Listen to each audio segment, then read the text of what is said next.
Hallelujah, praise the Lord.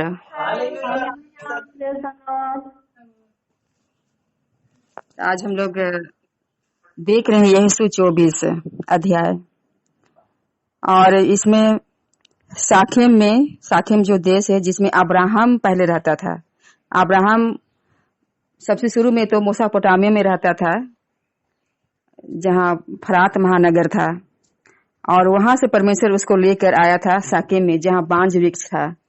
और यही बांज वृक्ष के मतलब सामने ये जो साकेम है, यीशु यहाँ आ जाता है अब पूरे इजरायलियों को लेकर, क्योंकि मूसा तो मर गया था और यीशु ही कनान देश से इस जितने भी इजरायली लोग हैं उनको लेकर आने वाला था। तो वो लोग साकेम तक पहुंच जाते हैं, कनान देश के नजदीक में, बीच में पहुंच जाते हैं, समझो। और इसलिए वो सब लोगों को बुलाता है यीशु। बोला कि फिर यीशु ने इजराइल के सब गोत्रों को साकेम में इकट्ठा किया और इजराइल के वृद्ध लोगों और मुख्य पुरुषों और न्यायियों और सरदारों को बुलवाया, और वे परमेश्वर के सामने उपस्थित हुए। क्योंकि जब वो लोग सीनै पर्वत पर पहुंचे थे, मूसा लेकर आया था बहुत सारे लोगों को, तो वो सुबह से शाम तक लोगों का न्याय करते रहता था। लेकिन जब मूसा का ससुर येत्रो आता है और बोलता है कि तुम क्या करते हो, ऐसे में तो सारे लोग थक जाएंगे, इसलिए क्या करो, 50-50, 100-100, 1000-1000 ऐसे लोगों में एक एक नेता को, एक एक लीडर को, जो जिनका दिल बहुत साफ है, ऐसे लोगों को तुम क्या करो, नियुक्त करो उनके ऊपर, और वे लोग क्या करेंगे, लोगों का जो है न्याय करेंगे, और जो बड़ा न्याय होगा, जिसको लोग न्याय नहीं कर सकते, उसको तेरे पास लाएंगे। इसलिए उस समय बहुत सारे लोग लीडर हो गए थे, जैसे वृद्ध लोग थे और मुख्य पुरुष लोग हो गए थे, न्यायी हो गए थे, और सरदारों को बुलवाता है इसलिए, और वे परमेश्वर के सामने उपस्थित हो जाते हैं। और तब यीशु ने उन सब लोगों से कहा, इजराइल का परमेश्वर यहोवा इस प्रकार कहता है। तो परमेश्वर यीशु के द्वारा कह रहा है कि देखो, प्राचीन काल में अब्राहम और नहोर का पिता तेरा, मतलब अब्राहम और नहोर का पिता, मतलब जिसका नाम था तेरा, अब्राहम का पिता का नाम तेरा था, आदि तुम्हारे पुरखा फरात महानद के उस पार रहते हुए दूसरे देवताओं की उपासना करते थे। तो ये लोग, जो अब्राहम का जो लोग माता पिता थे, तो वो लोग दूसरा देवी देवता का पूजा करते थे और मूर्ति पूजा करते थे ये लोग। लेकिन वहां से अब्राहम को चुनकर लेकर आता है और बोल रहा कि और मैंने तुम्हारे मूल पुरुष अब्राहम को महानद के उस पार से लेकर आकर कनान देश के सब स्थानों में फिराया और उसका वंश बढ़ाया और उसे इसहाक को दिया। परमेश्वर बता रहा है यीशु के द्वारा कि किस तरह अब्राहम को लेकर आया था इस जगह पर, कनान देश पर, साकेम में लेकर आया था, और बांज वृक्ष था वहां पर, और वहीं पर वो वेदी बनाया था अब्राहम आकर, और प्रभु को क्या किया था, उसे बलि चढ़ाया था वहां पर। तो यहाँ पर आकर ये जो यीशु है लोगों को बतला रहा है कि हम लोग यहाँ तक पहुंच गए हैं, अभी यही देश को तो देने के लिए बोला था परमेश्वर, अभी तुम लोग को लेकर आ गया है। और अब्राहम के द्वारा जो इसहाक को दिया था इस जगह को, और फिर बोला फिर मैंने इसहाक को याकूब को और एसौ को दिया। तो इसहाक का तो 2 बेटा हो गए थे, याकूब और एसौ, इसलिए ये लोगों को ये कनान देश दे दिया था। और एसौ को मैंने सेर नामक पहाड़ी देश दिया। तो इसलिए जो सेर नामक पहाड़ी देश है वो तो एसौ का वंशज लोगों का हो गया, और वो लोग एदोमी कहलाने लगे। और जो सेर नामक पहाड़ है वो मृतक सागर के दक्षिण पश्चिम में स्थित पठारी क्षेत्र में है, वहां वो लोग रहते थे, और उसका वो अधिकारी हो गया था एसौ। परंतु जो याकूब का जो बेटो पोतो समेत मिस्र को गए वो लोग, क्योंकि अकाल पड़ा था मिस्र देश में सिर्फ अनाज था, और पूरा कनान देश में, पूरा देश में अकाल पड़ा था। फिर परमेश्वर बता रहा है मूसा बोलते यीशु के द्वारा कि फिर मैंने मूसा और हारून को भेजकर उन सब कामों के द्वारा जो मैंने मिस्र में किए उस देश को मारा, और उसके बाद तुमको निकाल लाया। जब अकाल पड़ा था और ये जो याकूब के जितने भी वंशज थे तो सब प्राणी लोग चले गए थे वहाँ मिस्र देश में। और मिस्र देश में जब लोग गुलामी खटने लगे तो मूसा और हारून के द्वारा ही परमेश्वर क्या क्या थे इनको निकाल के लेकर आया, मिस्र देश से निकाल के लाया। और मिस्र देश में इतना विपत्तियां डाला, 10 विपत्ति डाला और उनको निकाल कर वहां से लेकर आता है। और बोल रहा है कि और मैंने तुम्हारे पुरखाओं को मिस्र में से निकाल लाया और तुम समुद्र के पास पहुंचे। जब लोग समुद्र के पास आते हैं और उसमें देखते हैं वो लोग कि मिस्रियों ने रथ और सवारियों के संग लेकर लाल समुद्र तक इनका पीछा करते हैं इजरायलियों का। और जब ये लोग दुहा देते हैं, परमेश्वर यहोवा का दुहा देते हैं, तब परमेश्वर बोल रहा है और जब तुमने यहोवा की दुहा दी तब उसने तुम्हारे और मिस्रियों के बीच में अंधियारा कर दिया। ऐसा अंधियारा कर दिया कि वो लोग पहुंच नहीं पा रहे हैं अब। तो इस तरह परमेश्वर उनको याद दिला रहा है यीशु के द्वारा कि किस तरह परमेश्वर इस तरह का आचरण करते हुए तुम लोगों को यहाँ तक लेकर आया है। और जितने भी मिस्री लोग थे उनको समुद्र को बहाकर उनको डुबा दिया। और जो कुछ मैंने मिस्र में किया उसे तुम लोगों ने अपनी आंखों से देखा। क्योंकि जितने भी लोग बचे हुए थे ये सब आचरण को देखे थे, वो लोग अभी तक जीवित थे कुछ लोग। इसलिए वो लोग बता रहे हैं कि देखो, उन लोगों को बता रहा है कि तुम लोग तो देखा था ना, अपनी आंखों से तुम लोग देखा, फिर तुम बहुत दिन तक जंगल में रहे। क्योंकि लोग बहुत कुकुराते रहे थे। 11 दिन का यात्रा को ये लोग 40 दिन तक पूरा करते रहे, जंगल में घूमते रहे। इसलिए वो बोल रहा है कि तुम बहुत दिन तक जंगल में रहे, तब मैंने तुमको उन एमोरियों के देश में ले गया जो यरदन के उस पार बसे थे। तो परमेश्वर उनको वहां तक भी ले जाता है एमोरियों के देश में, और बोल रहा कि और वे तुमसे लड़े और मैंने तुम्हें तुम्हारे वश में कर दिया। तो एमोरियो लोग जब उससे लड़ते हैं तो परमेश्वर उनको वश में कर देता है और तुम उनके देश के अधिकारी हो गए और मैंने उनका तुम्हारे सामने से सत्यानाश कर डाला। ये परमेश्वर ही है जो हमारा शत्रु को क्या करता है, हमारे वश में कर देता है। क्योंकि जब हम लोग अपना जीवन को परमेश्वर के ऊपर डाल देते हैं, जैसा तू चाहता वैसे चला, पूरा समर्पण कर देते हैं और पूरा डिसिप्लिन में रहते हैं, उसका डिसिप्लिन में रहते हैं, तो परमेश्वर हम लोगों के द्वारा हमारे शत्रु का क्या करता है, सामना करता है। इसलिए उन दिनों भी परमेश्वर उनके साथ साथ चलता था और देखो कितना उनको विजयी दिलाते रहा। और फिर बोल रहा कि फिर मुआब के राजा सिपोर का पुत्र बालक उठकर इजराइल से लड़ा। बता रहा है कि किस तरह का हम लोग जब आ रहे थे तो किस तरह हम लोगों को इस तरह का अपने शत्रुओं से सामना करना पड़ा था और हर बार परमेश्वर उनको बचा रहा था। आज भी परमेश्वर हम लोग को हर बार बचाते हुए आया और अभी तक बचाया है। देखो इस महामारी से हम लोग को अभी तक बचा के रखा है। क्या हम लोगों को उसको धन्यवाद नहीं देना चाहिए? हर पल धन्यवाद देना चाहिए। कितने लोग इस बीमारी से, इस महामारी से ग्रसित होते जा रहे हैं, लेकिन परमेश्वर उन तमाम लोगों को बचाएगा जो उनको रात दिन पुकार रहे हैं और अपने आप को यीशु के लहू में छिपा कर रखे हैं। और जब ये मुआब का राजा सिपोर का पुत्र बालक इजरायलियों से लड़ने के लिए आया और साप देने के लिए बोर का पुत्र बिलाम को बुला भेजा था, लेकिन परमेश्वर ऐसा उसका दिमाग में डाल दिया कि वो शराब देने ही नहीं सका।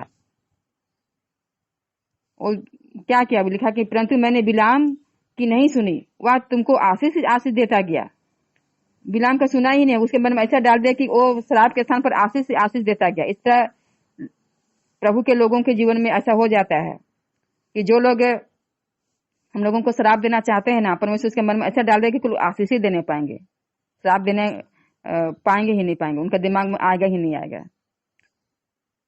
और इस प्रकार मैंने तुमको उसके हाथ से बचाया, और ऐसा करके परमेश्वर ही उनको बचाया। सब याद दिला रहा कि क्या क्या परमेश्वर हमारे जीवन में करता हुआ आया, पूरा इजरायलियों को बता रहा है। और हम लोगों को देखो अभी यहाँ कनान देश के बीच में हम लोग को पहुंचा दिया है, हम लोग आ गए हैं शकेम में।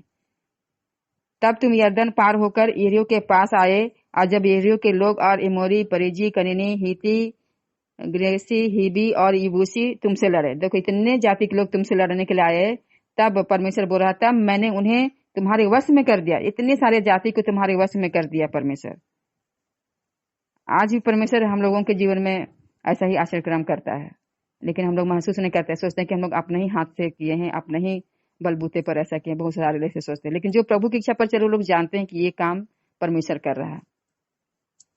और मैंने तुम्हारे आगे बर्रों को भेजा और उन्होंने एमिरियों के दोनों राजाओं को तुम्हारे सामने से भगा दिया। ये बर्रे ऐसा है जैसे जंगली जानवर लोग हैं, और ये लोग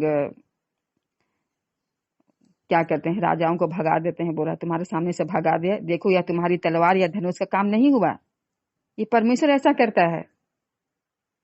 चाहे हम लोग तलवार और धनुष भी चला रहे हैं, लेकिन परमेश्वर हम लोग का सामर्थ दे रहा है, इसलिए जयवंत हो पाते हैं अपने शत्रुओं पर।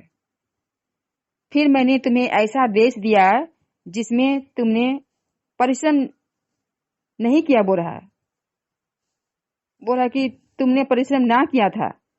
ऐसा देश परमेश्वर हम लोगों को दिया है। अभी भी हम लोग जिस देश में रहते हैं, उस देश को बनाने के लिए हम लोग परिश्रम नहीं किए हैं। देखो वो कितना गुलामी में खटा हुआ था। ये जो देश था ना, भारत देश, कितना गुलाम था, और दूसरे लोग आजाद किए, और इस आजादी को आज हम लोग महसूस करते हैं। ये परमेश्वर ऐसा किया है, और हम लोग आज शांति से रह रहे हैं। और फिर गुलाम हो जाएगा तो? और अभी भी बहुत सारी बातों से हम लोग को परमेश्वर छुड़ाते हुए आया है। बहुत सारी ऐसी बात है जो परमेश्वर हम लोग के जीवन में किया है, और जिसके लिए हम लोग मेहनत भी नहीं किए थे, और मुफ्त में हम लोग को मिल गया। और इसलिए बोल रहा है कि और ऐसे नगर भी दिए जिन्हें तुमने न बसाया था, और तुम उनमें बसे हो। ऐसा ऐसा नगर जिसको हम लोग नहीं बसाए, खुद परमेश्वर आके बसा दिया। इतना हम लोग ईरान जगह में जमीन लिए थे, और देखो इतने लोग बस गए हैं। बहुत बार परमेश्वर बहुत ज्यादा आश्चर्यक्रम करता है। बहुत सारे लोगों के जीवन में किया है, लेकिन वो लोग महसूस नहीं करते कि परमेश्वर ही है जो कर रहा है। और जिन दाख और जैतून की बगीचों के फल तुम खाते हो, उन्हें तुमने नहीं लगाया था। उन दिनों में ऐसा जगह, ऐसा जमीन को परमेश्वर इजरायलियों को दिया था, जो लोग बगीचा भी नहीं लगाए, कुआं भी नहीं खोदे, घर भी नहीं बनाए, और अच्छा अच्छा घर और जैतून का बगीचा और कुआं, ये सब उनको दे दिया, और आराम से बस उनको रहना था और परमेश्वर की स्थिति में करना था। आज परमेश्वर इस तरह हम लोग को देने के लिए तैयार है। इसलिए तो वो बोलता है मत्ती 6:33 में, पहले मेरे राज्य और धर्म की खोज करो तो ये सारी वस्तु तुमको मिल जाएगी। लेकिन लोग खोजने के लिए तैयार ही नहीं है। यदि हम लोग लोगों से मेल प्रेम से रहेंगे, सबका भला चाहेंगे, सबसे प्रेम करेंगे, प्रेम करना ही तो व्यवस्था को पूरा करने के बराबर है।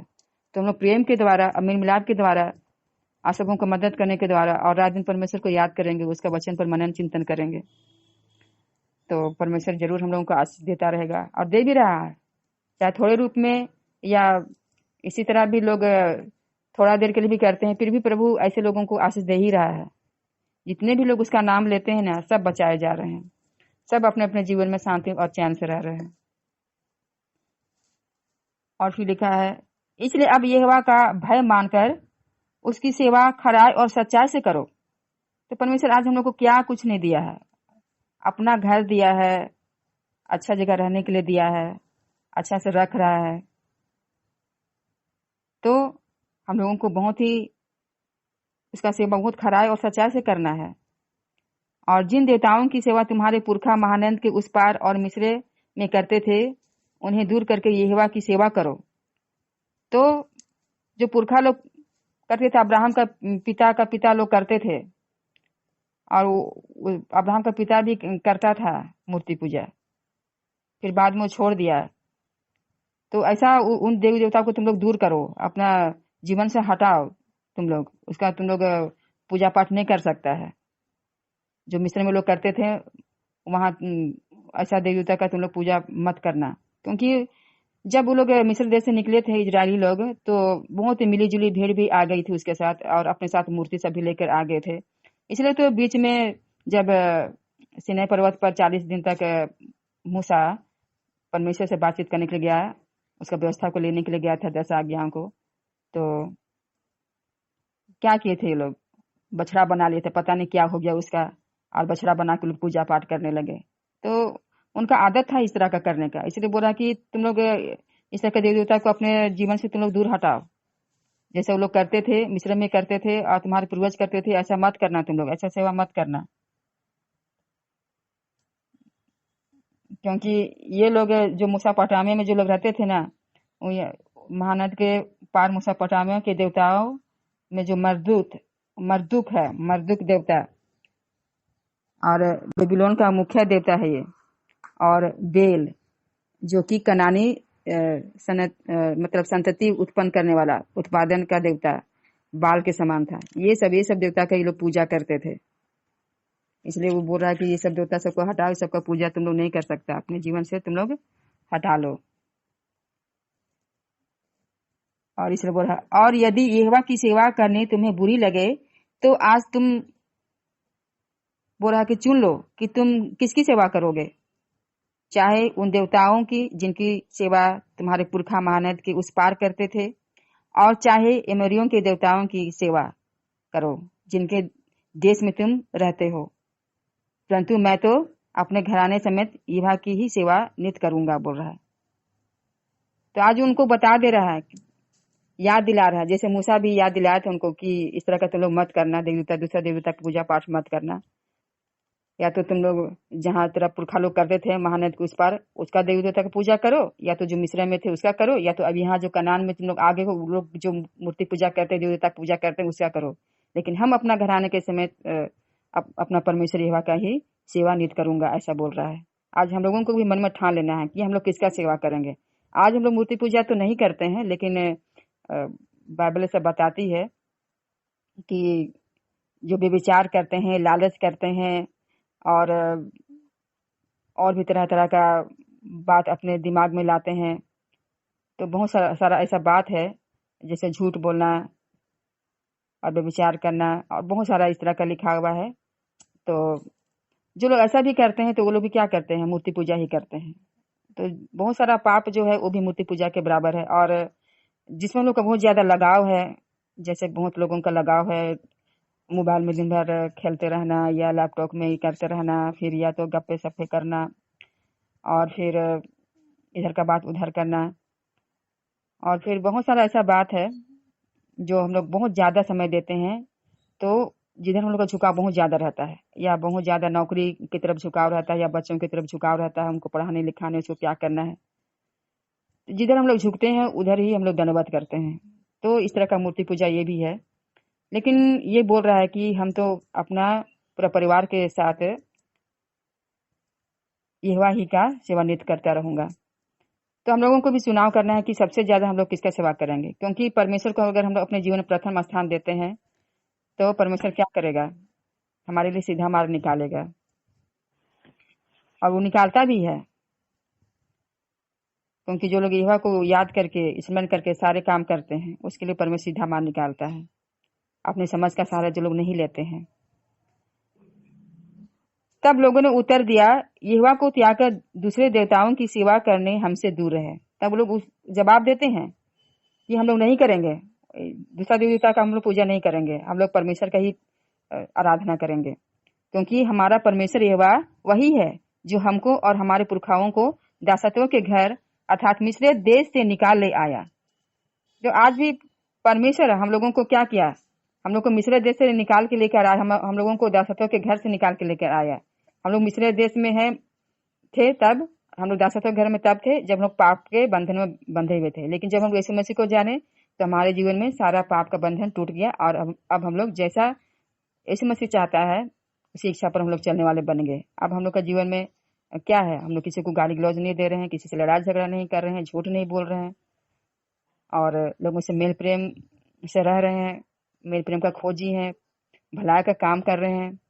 तो हम लोगों को भी परमेश्वर छुड़ा लिया है, उस दासत्व का घर से हम लोग को छुड़ाया है, उस मिस्र देश से हम लोगों को छुड़ाया है। और बोल रहा है कि और हमारे देखते देखते बड़े बड़े आचक्रम किए, और जिस मार्ग पर और जितनी जातियों के मध्य में से हम चले आते थे उसने हमारी रक्षा की है। उस जमाने में तो इजरायलों को इस तरह का परमेश्वर रक्षा किया, लेकिन अब हम लोगों के जीवन में इसमें से क्या रक्षा नहीं किया, हर बार हम लोगों को रक्षा किया है। जब हम लोग जाते हैं, यात्रा में रहते हैं, या पैदल भी चलते हैं, तो एक्सीडेंट होने से बचाता है, दुर्घटना होने से बचाता है, और हर बीमारी से हम लोगों को बचाते हुआ आया है। जब हम लोग कर्ज में पड़े हुए थे तो कर्ज से भी हम लोग को छुटकारा दिया है। बहुत सारी ऐसी बातें जो परमेश्वर हमारे जीवन में कर रहा है, और अब तक हम लोग को संभाल के रखा है। यदि परमेश्वर हम लोगों के साथ नहीं होता तो हम लोग उसी वक्त हम लोग मर जाते, जब दुश्मन लोग हम लोगों के लिए क्या कर रहे थे, फंदे बना रहे थे, युक्तियां बना रहे थे, योजना बना रहे थे, लड़ाई झगड़ा करने के तैयार थे। कई बार हम लोगों को परमेश्वर हमारे जीवन में जो है कि आश्चर्य दिखाता हुआ आया है, हम लोग को बचाता हुआ आया है। और इस तरह वो बता रहा है कि देखो कितनी बार परमेश्वर हम लोगों का रक्षा करता हुआ आया है। और कह रहा है कि और हमारे सामने से इस देश में रहने वाले इमोरी आदि सभी जातियों को निकाल दिया है। इसलिए हम भी यहोवा की सेवा करेंगे, क्योंकि हमारा परमेश्वर वही है। उनको याद आ रहा है कि परमेश्वर सचमुच हम लोगों के जीवन में कितना भला किया है। और हम लोगों को भी याद करना चाहिए, जब हमारे जीवन में दुख तकलीफ आता है ना, तो हम लोग को उन दिनों को याद करना है जब हम लोग दुख में थे और परमेश्वर हम लोगों को क्या किया था, छुड़ाया था। क्योंकि संकट में अतिशय से मिलने वाला परमेश्वर वही है। क्योंकि जो भी लोग उसका नाम लेते हैं वो लोग, हर व्यक्ति हर दुर्घटना से बच जाता है। और इसलिए ये लोग बोल रहे हैं कि हम लोगों का परमेश्वर वही है, और सचमुच सच्चा परमेश्वर और जीवित परमेश्वर वही है, हमारा प्रभु यीशु मसीह है। फिर यीशु ने लोगों से कहा, तुमसे यहोवा की सेवा नहीं हो सकती, क्योंकि वह पवित्र परमेश्वर है और वह जलन रखने वाला ईश्वर है। वो बता रहा है कि नहीं हो सकता है, तुम लोग नहीं कर सकते हो, तुम लोग गड़बड़ करोगे ही करोगे, क्योंकि वो बहुत ही पवित्र परमेश्वर है और जलन रखता है। वो देखो परमेश्वर जलन रखने वाला परमेश्वर है। इसलिए हम लोग भी क्या करते हैं, जलन रखते हैं, क्योंकि परमेश्वर अपने स्वभाव में हम लोगों को बनाया है। हम लोगों को भी बहुत तकलीफ होता है जब हमारे बच्चे या हमारे प्रियजन प्रभु के राह पर नहीं चलते हैं, तो हम लोगों को जलन होता है कि क्यों परमेश्वर की इच्छा पर नहीं चलते हैं। और इसलिए बोला वो तो बहुत पवित्र परमेश्वर है, वो तो जलन रखने वाला परमेश्वर है, वह तुम्हारे अपराध और पाप क्षमा ना करेगा। लेकिन अब यीशु मसीह क्या कि हमारे अपराध और पापों को क्षमा कर दिया है। यदि तुम यहोवा को त्याग कर पराये देवताओं की सेवा करने लगोगे, तो यद्यपि वह तुम्हारा भला करता आया है, तो भी वह फिर कर तुम्हारी हानि करेगा और तुम्हारा अंत भी कर डालेगा। कितना भयानक बात है। परमेश्वर हर चीज हम लोगों को दिया, उसी के हाथ से लेकर हम लोग लोगों का भलाई कर रहे हैं। और फिर भी बहुत भलाई करने के द्वारा भी यदि हम लोग फिर से गलत काम करने लगेंगे, तो परमेश्वर सारी भलाई को भूल जाएगा कि क्या हम उनके साथ किए हैं और वो लोग मेरे साथ क्या किया है। लेकिन जो बुरा काम किया उसी को परमेश्वर याद करेगा, और उसके द्वारा, उन पापों के द्वारा हम लोग क्या हो जाएंगे, मर जाएंगे, परमेश्वर हमको मार डालेगा। लोग सोचेंगे नहीं, हम लोग तो पहले इतना भला कर चुके हैं, अब थोड़ा सा गलत कर रहे तो क्या हुआ। नहीं, अब अगर हम गलत करते करते मर जाएंगे तो हम लोग तो सीधा नरके जाएंगे। इसलिए अगर पापी जितना भी भलाई किया है, मतलब पापी मतलब भलाई कर रहा है पाप को छोड़ के, तो परमेश्वर उनका पापों को भूल जाएगा, और जो भलाई अब कर रहा है उसके कारण वो जीवित रहेगा, सड़क जाएगा। जैसे कि वो जो डाकू थे, 2 डाकू थे, एक तो पछताया लेकिन दूसरा नहीं पछताया। अगर वो भी पछता लेता तो दोनों सड़क चले जाते। तो आज परमेश्वर ऐसा ही है, वो कभी नहीं बदलने वाला परमेश्वर है। आजकल युगाना युग एक सा रहने वाला परमेश्वर है। वो सारे लोगों को बदल देगा, लेकिन वो खुद एक सा रहेगा। लोगों ने यीशु से कहा, नहीं, हम यहोवा की ही सेवा करेंगे। आज हम लोग मन में ठान लेते हैं कि नहीं हम लोग परमेश्वर की सेवा करेंगे, लेकिन हालत जब ऐसा आ जाता है, बिगड़ जाता है, तो लोग क्या करते हैं, तुरंत प्रभु को भूल जाते हैं। यीशु ने लोगों से कहा, तुम आप ही अपने साक्षी हो कि तुमने यहोवा की सेवा करनी चुन ली है। देखो तुम लोग खुद कह रहे अपना मुंह से कि हम लोग उसका सेवा करेंगे, इसलिए तुम लोग आप ही साक्षी बन गए हो। अपना साक्षी तुम लोग खुद हो, तुम लोग खुद गवाह दे रहे हो, और तुम लोग परमेश्वर के सेवा करने के लिए चुन लिया है। उन्होंने कहा, हाँ हम साक्षी हैं। यीशु ने कहा, अपने बीच में से पराये देवताओं को दूर करके अपना अपना मन इजराइल के परमेश्वर यहोवा की ओर लगाओ। क्योंकि वो लोग अभी तक देवताओं को रखे हुए थे, सोना चांदी का जो मूर्ति था उसको रखे हुए थे, इसलिए उनको बोला कि हटाओ। और अभी भी हमारे जीवन में अगर कोई देवता है, जैसे हमारे जीवन में कोई भी अभी भी ऐसा चीज है जो परमेश्वर से ज्यादा उसके ऊपर हम लोग लगाव रखते हैं, तो उसको हटाने की जरूरत है हमारे जीवन में, जैसे लोग हटाए। लोगों ने यहोशू से कहा, हम तो अपने परमेश्वर यहोवा की सेवा करेंगे और उसी की बात मानेंगे। तब यीशु ने उसी दिन उन लोगों से वाचा बंधाई और साखे में उनके लिए विधि और नियम ठहराए। तो पहली बार अब्राहम भी यहाँ पर अपना परमेश्वर यहोवा के लिए वेदी बनाया था, और इसी जगह ये लोग भी पहुंचते हैं, और यहाँ पर भी वो लोग वाचा बांधते हैं परमेश्वर से और विधि और नियम यहोशू ठहराता है सभी इजरायलियों के लिए। और यह सारा वृत्तांत यीशु ने परमेश्वर की व्यवस्था की पुस्तक में लिख दिया। देखो, जो भी वो बातें कह रहा था सबको लिखते भी जा रहा था, तभी तो ये व्यवस्था जो यीशु का जो पुस्तक इसको हम लोग पढ़ नहीं पा रहे हैं। तो आज हम लोग के जीवन में जो भी कुछ होता है, परमेश्वर जो भी करता है उसको हम लोग को लिखते जाना चाहिए, ताकि आने वाली पीढ़ी जब वो पढ़ेंगे तो जानेंगे कि वो मेरे माता पिता लोग ऐसा थे। क्योंकि बाइबल बताती है, नीति वचन में लिखा है कि बच्चों को उसी मार्ग पर शिक्षा देना चाहिए जिस मार्ग पर उन्हें चलना चाहिए। तभी बुढ़ापे में भी क्या करेंगे, उसे कभी नहीं हटेंगे। और यह सारे वृत्तांत यीशु ने परमेश्वर की व्यवस्था की पुस्तक में लिख दिया और एक बड़ा पत्थर चुनकर वहां उस बांज वृक्ष के तले खड़ा किया जो यहोवा के पवित्र स्थान में था। तो वहां जो बेदी बना हुआ था, पहले से जो बेदी का पत्थर था उसी को खड़ा किया और बोला कि देखो ये साक्षी है। अब जब भी तुम लोग याद करोगे तो देखोगे इस पत्थर को, हाँ यहाँ पर हम लोग इस तरह का बोले थे। और अब तो हम लोग जहाँ 2 या 3 रहते हैं, परमेश्वर का नाम लेते हैं, वहां परमेश्वर उपस्थित है। अब हमारा शरीर ही पवित्र आत्मा का मंदिर बन गया है और हम लोग जो भी बोलते हैं परमेश्वर सुन लेता है।